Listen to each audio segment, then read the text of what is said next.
Warm greetings friends. நான் ரேணுகா திருவேங்கடம். என்னுடைய எல்லா வீடியோக்களும் ஃபேமிலி லாவை மையப்படுத்தி படிக்கிற ஸ்டூடெண்ட்ஸ்க்கு ஹெல்ப் பண்ற விதத்துல ஃபேமிலி லாஸ்ல இருக்கிற செக்ஷன்ஸ் எல்லாம் என்ன சொல்லுது, அது ரிலேட்டடான லேட்டஸ்ட் ஜட்ஜ்மெண்ட்ஸ் என்ன சொல்லுதுங்கிறத பத்தி தான் வெளியிட்டிருக்கேன்.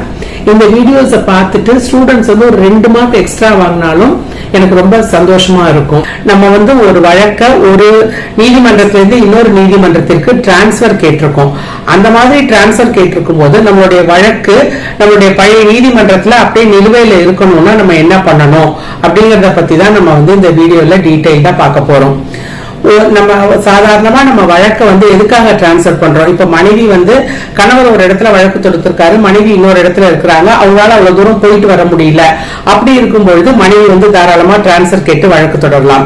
இல்ல குழந்தைங்களை சின்ன குழந்தைங்களை வச்சுட்டு என்னால வழக்கு நடக்கிற இடத்துக்கு போறது ரொம்ப கஷ்டமா இருக்கு, அப்படி அதனால வழக்கை இன்னொரு நீதிமன்றத்துக்கு மாற்ற சொல்லி கேட்கலாம். இல்ல எனக்கு பினான்சியலா என்னால அவ்வளவு பணம் செலவு பண்ண முடியாது ஒரு தடவை போயிட்டு வர்றதுக்கு, அதனால மாற்ற சொல்லி கேட்கலாம். இல்ல நான் பணியில இருக்கிறேன், என்னால அடிக்கடி லீவ் போட முடியாது அப்படின்னு சொல்லி கேட்கலாம். இல்ல எனக்கு துணைக்கு வர்றதுக்கு ஆள் இல்ல அப்படின்னு சொல்லி கேட்கலாம். அது இந்த மாதிரி எல்லாம் கேட்கலாம். எந்த நீதிமன்றத்துல இருந்து எந்த நீதிமன்றத்துக்கு கேட்கலாம்னா ஒரே டிஸ்ட்ரிக்ட்குள்ள நம்ம வந்து தாராளமா டிரான்ஸ்பர் கேட்டுக்கலாம். அந்த மாதிரி டிரான்ஸ்பர் கேட்டா நம்ம அந்த பெட்டிஷனை எங்க தாக்கல் செய்யணும்னா அந்த நீதிமன்றத்துல, அதாவது அந்த டிஸ்ட்ரிக்ட் கோர்ட்ல இருக்கிற பிஜே கோர்ட்ல தான் நம்மளால வந்து டிரான்ஸ்பர் அப்ளிகேஷன் நம்மளால ஃபைல் பண்ண முடியும். அதே மாதிரி தமிழ்நாட்டுக்குள்ளேயே ஒரு மாவட்டத்திலிருந்து இன்னொரு மாவட்டத்துக்கு நம்ம வந்து வழக்க டிரான்ஸ்பர் பண்ணணும்னு வச்சுக்கோங்களேன். அந்த மாதிரி இருக்கும்பொழுது நம்ம வந்து இப்போ மதுரையில வந்து மெட்ராஸ் ஹைகோர்ட்டோட ஒரு பெஞ்ச் இருக்கு. அந்த ஜூரிஸ்டிக்ஷன் அங்க வந்ததுன்னா நம்ம மதுரை ஹைகோர்ட்லயும், இல்ல மற்ற மாவட்டங்களுக்கு வந்து சென்னை தான் வந்து ஹைகோர்ட் ஜூரிஸ்டிக்ஷன் வருதுன்னா நம்ம சென்னை ஹைகோர்ட்லயும் நம்ம வந்து அந்த வழக்க தாக்கல் செய்யலாம். அதாவது ஹைகோர்ட்ல மட்டும்தான். ஒரே ஸ்டேட்ல நம்ம ஒரு டிஸ்ட்ரிக்ட்ல இருந்து இன்னொரு டிஸ்ட்ரிக்ட்குள்ள பண்ணணும்னா நம்ம வந்து ஹைகோர்ட்ல தாக்கல் செய்யலாம். அதே மாதிரி இப்ப தமிழ்நாட்டுல இருக்கிற ஒரு வழக்க ஆந்திராவுக்கோ கர்நாடகாவுக்கோ, இல்ல கர்நாடகால இருக்கிற ஒரு வழக்க தமிழ்நாட்டுக்கோ கேரளாக்கோ மாத்தணும்னா நம்ம வந்து சுப்ரீம் கோர்ட்ல மட்டும்தான் மனு தாக்கல் செய்து அந்த வழக்க மாறுதல் பெற்றுக்கொள்ள முடியும். நம்ம டிரான்ஸ்பர் பெட்டிஷன் ஃபைல் பண்ணும்போது ஒரு கோர்ட்ல இருக்கிற கேஸ இன்னொரு கோர்ட்டுக்கு மாத்த சொல்லி கேட்கிறோம்.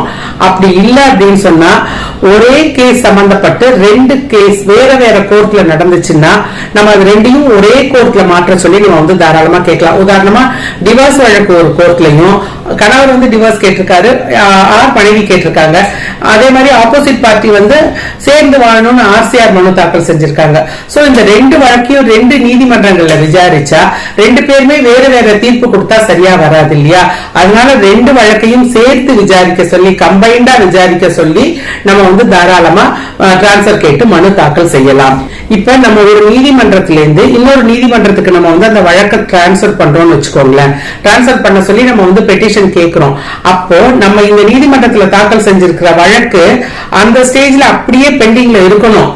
அந்த மாதிரி பெண்டிங்ல இல்லாம இந்த வழக்கு மாட்டுக்கும் நடந்துகிட்டே இருந்து நம்ம வழக்கை டிரான்ஸ்பர் பண்ண சொல்லியிருக்கோம், அதனால இந்த வழக்குக்கு நம்ம ஆஜரே ஆகாம இருந்துட்டோம்னா என்ன ஆகும்?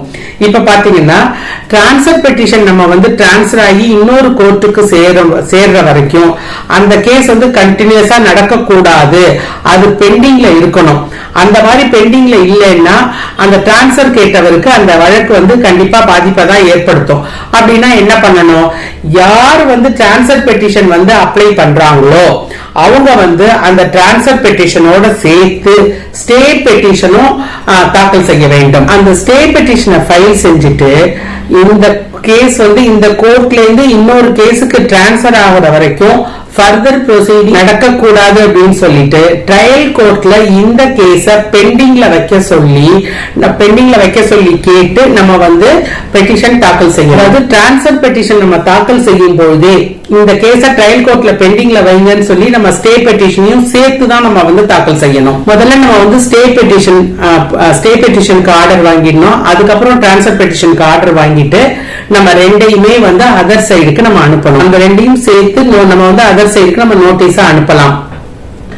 அப்படி பண்ணும்போது மட்டும்தான் அந்த கேஸ் வந்து மற்றொரு கோர்ட்ல, அந்த லோயர் கோர்ட்ல வந்து பெண்டிங்ல இருக்கும். அப்படி இல்லைன்னா அந்த கோர்ட்ல அந்த கேஸ் தொடர்ந்து நடந்துகிட்டே இருக்கும். நம்ம வந்து வேற கோர்ட்டுக்கு மாற்ற சொல்லி நம்ம கேட்கும் பொழுது நம்ம ஸ்டே பெட்டிஷன் வாங்கலைன்னா கோர்ட்டுக்கு வந்து நமக்கு நம்ம ஹைகோர்ட்ல அப்ளை பண்ணிருக்கோம், டிரான்ஸ்பர் ஓபி போட்டிருக்கோங்கிறதே தெரியாது. அதை நீதிமன்றத்துக்கு தெரிய வைக்க வேண்டியது நம்மளுடைய கடமை. நீதிமன்றத்துக்கு தெரிய வச்சுட்டு அந்த டிரான்ஸ்பர் ஓபி ஆகிற வரைக்கும் இந்த கேஸ ஆஸ் இட் இஸ் இந்த கண்டிஷன்லயே வைங்க, பெண்டிங்ல வைங்கன்னு நம்ம சொல்லணும். சொல்லலைன்னா இந்த கோர்ட்ல லோயர் கோர்ட்ல ப்ரொசீடிங்ஸ் அது அடுத்தடுத்த ஸ்டேஜ் போயிட்டே இருக்கும். வித்தவுட் ஸ்டே ஆர்டர், அதாவது வித்தவுட் ஸ்டே பெட்டிஷன் நான் டிரான்ஸ்பர் ஓபி போட்டுட்டேன் அப்படின்னு சொல்லி நம்மளால ஜட்ஜி கிட்ட போய் சொல்ல முடியாது.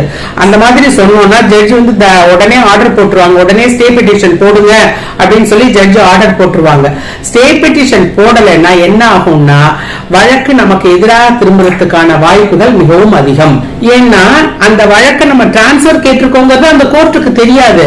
அந்த கோர்ட் மட்டும் ரெகுலரா ஹியரிங் போயிட்டே இருக்கும். நம்ம பக்கம் வந்து நம்ம கரெக்டா பண்ணிடணும். எப்போ டிரான்ஸ்பர் பெட்டிஷன் போடுறோமோ அதே டைம்ல ஸ்டே பெட்டிஷன் போட்டு அந்த கேஸ அந்த ஸ்டேஜ்லயே அப்படியே பெண்டிங் வைக்க சொல்லிட்டு டிரான்ஸ்பர் கிடைச்சதுக்கு அப்புறம் இன்னொரு நீதிமன்றத்துக்கு மாத்த சொல்லலாம். இல்ல 2 வழக்குகள் வேற வேற நீதிமன்றத்துல இருந்ததுன்னா அதை வந்து கிளப் பண்ண சொல்லி விசாரிக்க சொல்லி உத்தரவிடலாம். அதனால எப்பொழுதுமே டிரான்ஸ்பர் பெட்டிஷன் போடும் பொழுது ஸ்டே பெட்டிஷனும் சேர்த்து போட வேண்டும். இது மிகவும் ரொம்ப அவசியம்.